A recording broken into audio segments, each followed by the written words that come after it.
Hello! Welcome sa Project Hobby TV. Dito, maaari kayong matuto ng arts and crafts, sewing, cooking, photography, iba't ibang klase ng hobbies, anything under the sun. At dahil dyan, subscribe na at sigurado akong matututo kayo ng mga bagong kaalaman at pagkakabalahan.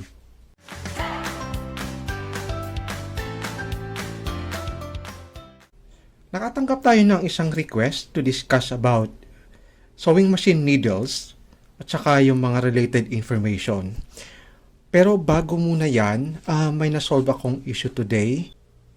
Yung kanyang bobbin case ay umiikot kahit na nasarado niya na yung kanyang bobbin compartment cover. So, check natin. So, yung naging issue niya is kahit nasarado niya na yung bobbin cover, umiikot pa rin ito. Umiikot ito. Tapos eventually, siyempre, dahil gumagalaw ito, pag nagtatahi siya, nabubunggo na yung karayom doon sa bobbin case and then nagkakabulbuhol yung kanyang sinulid. Tinroubleshoot namin, eventually, we found out na yung itong part na ito, na yupi. Kasi kung makikita ninyo, itong bobbin case na to, dapat ang placement niya is nakaganon. So, itong maliit dito na parang nakaprotrude, ayan, dapat nakatama yan dyan.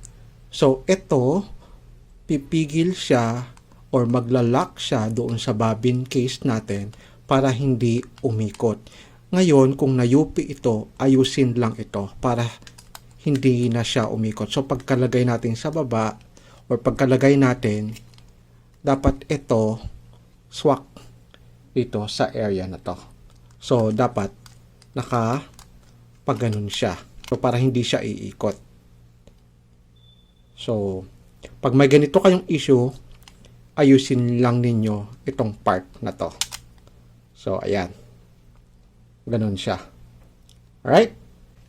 Going back doon sa pinaka-topic natin today regarding needles, isa sa mga magandang questions regarding sa ating karayom ay tuwing kailan ba tayo dapat nagpapalit ng karayom?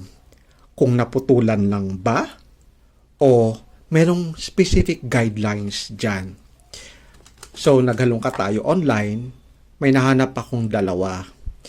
Una, kapag nakagamit na tayo ng 3 full bobbin. Ibig sabihin, nagtahi tayo, nakagamit tayo ng ganitong puno ng sinulid yung ating bobbin ng 3 beses na. So, isa yun sa mga guidelines kung kailan tayo dapat nagpapalit ng karayom. Not necessarily naputol. Or accumulated number of hours na nagamit natin yung makina. Kunwari, ngayong araw, nagtahi tayo ng 1 oras lang or 1 oras kalahati. The next day, 2 hours. Or the day after next, 3 hours. Ganun. So, ipunin natin yun hanggang makabuo tayo ng 8 hours. So, yun yung signal kung kailan tayo dapat magpalit ng karayom. So, not necessarily na antayin natin na maputol yung karayom saka tayo magpalit. Bakit kamo? Ang mapurol na karayom obviously can cause damage sa ating fabric. Magkukos din siya ng ating stitch problem, yung mga nag-i-skip, kasama yan doon. Pwede din magkakaroon siya ng bad tension or mapuputol yung ating sinulid. Ang isa sa mga dahilan kung bakit kailangan natin magpalit ng ating karayom bukod doon sa mga na-mention ko, yung pagpalit ng karayom ay isa sa mga paraan para mapahaba natin yung buhay ng ating makina. Kasi pag mapurol na yung karayom, doble yung kayod ng ating motor na nasa loob. So simple, sa previous video natin, napakita natin na kapalad lang yung laki ng motor. Parang ganito lang kalaki yung ating motor. So, siyempre, pag hindi matalas yung ating karayom, doble yung kayod ng makina na dapat ma-pierce through niya yung ating tela. Alright? So, ayan. Yan yung mga palatandaan kung kailan tayo dapat magpapalit ng karayom, not necessarily naputol siya. Okay? Yung next na topic na i-discuss natin about needles. So, nga pala, meron akong ditong number 11 and number 14. So, try ko pang bumili ng iba pang klase ng karayom. Siguro, hanap tayo ng mga medyo mas mababa hanggang kumpletuhin natin yung klase ng mga karayom para in the future video, ma-discuss natin ng maayos. Pero in the meantime, isa sa mga magandang topic is ano-ano ba yung mga klase ng karayom at saan sila nababagay. So, hindi lang yung basta may karayom tayo, tahi tayo kaagad, regardless kung anong klase ng fabric. So, may mga corresponding number yung karayom na nababagay sa klase ng fabric.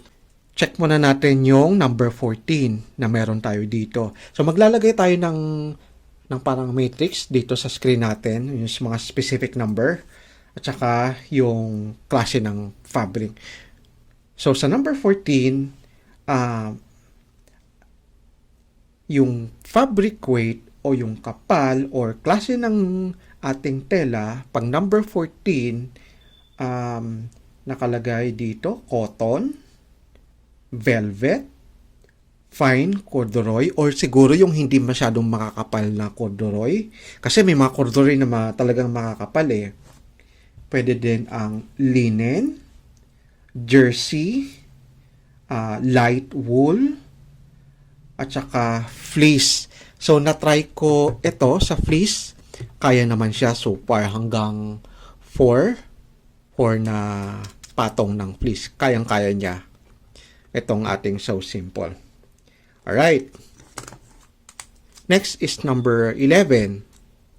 So, sa number 11, lightweight. So, pwede sa cotton din.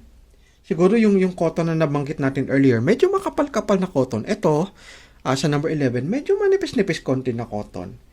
Pwede din sa silk, sa spandex. So, yung may mga stretchable tayong tela na medyo manipis, pwede na yung number 11. At saka, lycra. Saka yung mga synthetics na tela. So, yan yung number 11. Meron pang mas mababa, yung number 10, 8, saka 9. So, yun naman ay para sa mga pino na mga tela. Kagaya ng silk, chiffon, yung organza, yung mga fine lace. Siguro, pasok na rin doon yung mga maninipis natin na Gina. Alright? So, yun yung sa mga pinakamababa, 10, 9, 8. Tapos, yung above 14, meron tayong number 16, 18, and then 20. So, sa 16, denim, which is yun yung maong. Siguro yung hindi masyadong makapal talaga na maong kasi may manipis-nipis din na konti na maong eh. And then, corduroy. Ito na siguro yung medyo makapal-kapal na corduroy compared doon sa light corduroy. And then, kasama din ang leather or kasama na rin ang canvas at saka leather. So, sa number 18, yun na yung nakalagay dito, heavy denim. So, heavy canvas, yung upholstery fabric. Siguro, yung mga faux fur, yung mga fake na fur. Hindi ko pa na-try dito sa So Simple. Hindi ko pa na-try ang denim. Canvas, na-try ko na. Pero medyo hindi ganun ka-fine yung kanyang mga hibla. So, hindi masyado dikit-dikit. Yun yung na-try kong canvas dito. Alright? And then, yung number 20, extra heavy fabric. So, siguro yung mga kapal na talaga na leather, yung mga kapal na talaga na mga maong. So, ayan. Ayan yung size guide ng ating karayom. Alright, so there. Yan yung main topic natin regarding sa sewing machine needles. Una, kailan dapat magpalit ng karayom. Pangalawa, ano-ano ang mga klase ng karayom na para sa iba't ibang klase ng tela. So, bago tayo magtapos, kung may mga video suggestions kayo, i-comment nyo lang. Hanapin natin ng paraan na magawa ng video din para dagdag kaalaman sa ating pananahe. So, bago tayo magtapos, huwag nating kalimutan bigyan ng malaking thumbs up ang ating video at i-share. So, maraming salamat sa panonood. Till next time, dito lang sa Project Hobby, Your Hobby TV. Bye-bye!